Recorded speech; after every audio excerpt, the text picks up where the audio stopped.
Buenas tardes, compañero y docente presente. En este caso estaré hablando sobre patología renal y para iniciar quería mencionar agenesia renal.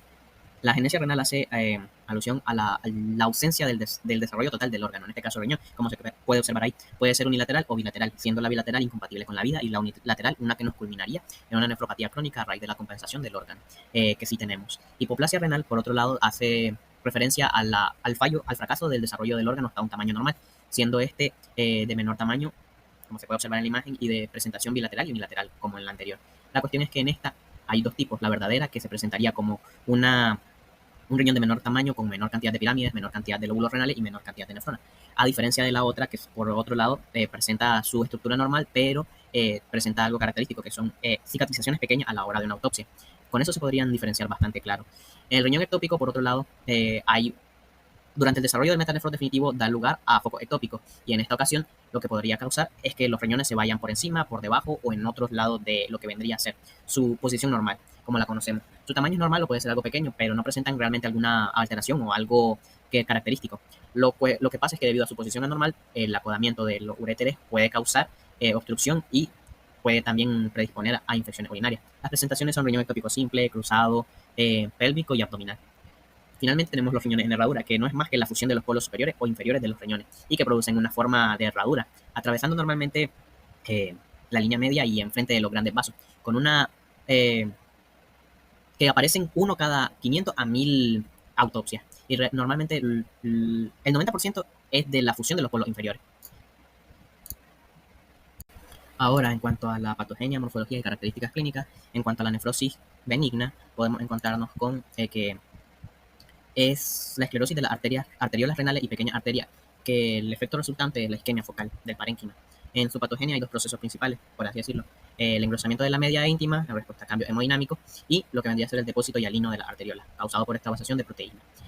En cuanto a su morfología, son de tamaño normal o moderadamente reducido. La superficie cortical muestra una granularidad fina y homogénea que yo considero que se parece extraña, no podría asociarla a nada en específico. Y en el estudio histológico se aprecia el estrechamiento de lo que vendrían a ser la arteriola y las pequeñas arterias de renales causado por el engrosamiento y la hialinización de las paredes.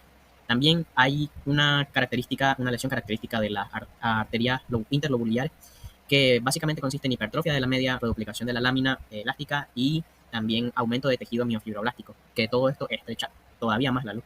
De acuerdo con el estrechamiento vascular, se puede observar una atrofia isquémica parchada, que consiste en focos de atrofia y fibrosis intersticial, junto a también diversas alteraciones glomerulares, que en esta última se puede incluir hasta el colapso de la membrana basal glomerular. En cuanto a lo que vendrían a ser sus características clínicas, es poco frecuente de que cause algo raro, a menos que sea complicada. Normalmente la que no es complicada, o sea, esta nefrosclerosis benigna, tiene el filtrado glomerular normal o mínimamente reducido, o sea, reducido de forma ligera, pero sí se puede observar de vez en cuando una proteinuria leve. Ahora, en cuanto a la nefroesclerosis maligna, en este apartado nos presentamos que es normalmente a causa de otra enfermedad, como lo podría ser la hipertensión. En esto realmente se ha propuesto como tal que el daño inicial, que de alguna forma puede ser vascular en los riñones, es consecuencia de una hipertensión benigna de larga evolución, que ya nos da lesiones de las paredes arteriolares o con una lesión que podría ser de pronto una lesión nueva por una e incluso coagulopatía. El resultado es el mismo, que nos lleva al aumento de la permeabilidad de los vasos pequeños ante el fibrinógeno y otras proteínas plasmáticas, lo que vendría a ser la lesión endotelial, la muerte focal de las células y el depósito de las plaquetas. Todo ello provoca la aparición de necrosis en las arteriolas y pequeñas arterias, la inflamación de la íntima y la trombosis intravascular. Los riñones pueden desarrollar una isquemia intensa, que al desarrollar esta isquemia intensa van a activar el sistema renina, angiotensina, aldosterona, que se va a establecer de manera autoperpetuante, debido a que la angiotensina va a causar una vasoconstricción y esto lo va a reconocer, o sea, el riñón va a tener cada vez menos capacidad del flujo sanguíneo. En cuanto a su morfología, el estudio macroscópico depende de la duración e intensidad del daño que haya causado la enfermedad hipertensiva, pero pueden aparecer pequeñas hemorragias, como se ven en las imágenes, que parecen mordeduras de pulgas, que realmente son hemorragias petequiales causadas en el riñón a causa de los daños endoteliales que se causaron. Otras alteraciones histológicas que pueden caracterizar no como tal el riñón, sino los vasos en la hipertensión maligna, son la necrosis fibrinoide de la arteriola y en la arteria y arteriolas interlobulares, un engrosamiento de la íntima causado por proliferación de las células del músculo liso y dispuestas concéntricamente. En cuanto a las características clínicas, son principalmente hematuria y proteinuria, y puede desarrollarse una insuficiencia renal con el tiempo. Hablando sobre la obstrucción del tracto urinario, es básicamente una obstrucción que causa un aumento en la probabilidad de la infección de la vía urinaria y a la formación de cálculos. Aquí nos encontramos con que puede ser brusca, insidiosa, parcial, total, unilateral, bilateral, y ya esto es lo que nos va a proporcionar sus características clínicas. Pero en cuanto a la morfología, el riñón puede estar masiva o ligeramente aumentado, dependiendo del grado de la obstrucción. También lo primero que se puede observar como característica es una dilatación de la pelvis y de los cálices renales. Pueden llevar hacia una atrofia en el caso de que sea crónica, pero no me voy a adentrar tanto en eso. Ahora, al mencionar las características clínicas depende de si es brusca, porque lo principal y lo más común que puede causar es cólicos y también hematuria. Para mencionar sobre la hidronefrosis, el término que utilizamos para referirnos a lo mismo que acabo de decir, dilatación de pelvis y cálices renales, asociado a atrofia progresiva a causa de una obstrucción de la salida de la orina. La microscopía, atrofia tubular, fibrosis intersticial, aplanamiento del epitelio tubular, glomerulosclerosis y infiltración inflamatoria. Las características clínicas aquí son dolor, hematuria, náusea y vómito, que realmente lo que más me preocupa es su complicación, ya que puede llegar a una infección también. Y esto puede desarrollar más sintomatología, pero distinta a la hidronefrosis. En cuanto a su patogenia, no hay muchas cosas que pueden iniciar y propagar los cálculos. Realmente hay demasiadas como estados electrolíticos, hipercalcemia, hipercalciuria, una disminución pero lo principal es una disminución de el componente para diluir, por así decirlo, que el componente, que la concentración de los otros componentes, que no pueda haber una correcta solubilidad. Entonces, hablamos de todo eso, pero lo importante que se menciona es que los cambios en el pH, reducción de la orina y presencia de bacterias influyen en la información de cálculo.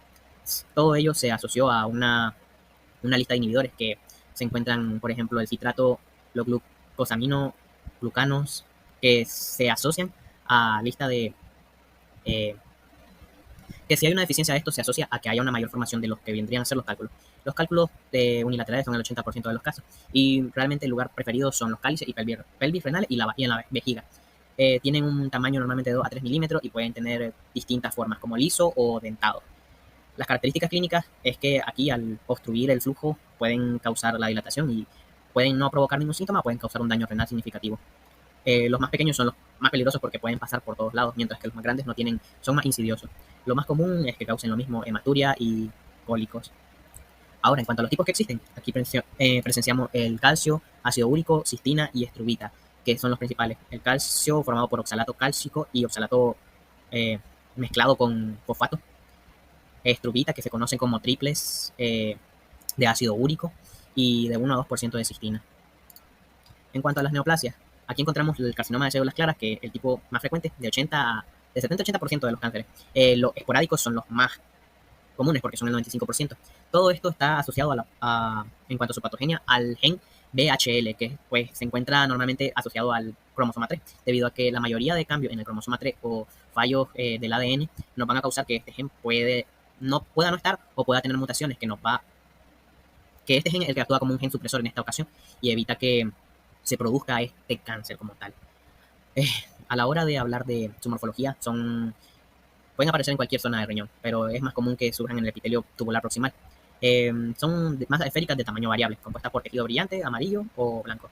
Y eso principalmente.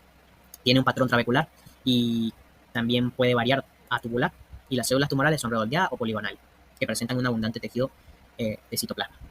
En el carcinoma urotelial de la pelvis renal, las características clínicas. Las características clínicas clásicas del carcinoma son dolor costo-vertebral, masa palpable y hematuria, junto al síndrome paraneoplásico que pueden presentar los cánceres. Ahora sí, el carcinoma de la urotelial de la pelvis, los tumores de la pelvis, suelen ser evidentes pronto y realmente es porque se fragmentan. Cuando se fragmentan producen una hematuria y ahí es donde se produce el descubrimiento. Histológicamente son exactamente iguales a los que se encontrarían en la pelvis, ureter y vejiga y se detecta como masas, como focos de atipia o carcinoma in situ en el urotelio macroscópicamente normal. Gracias.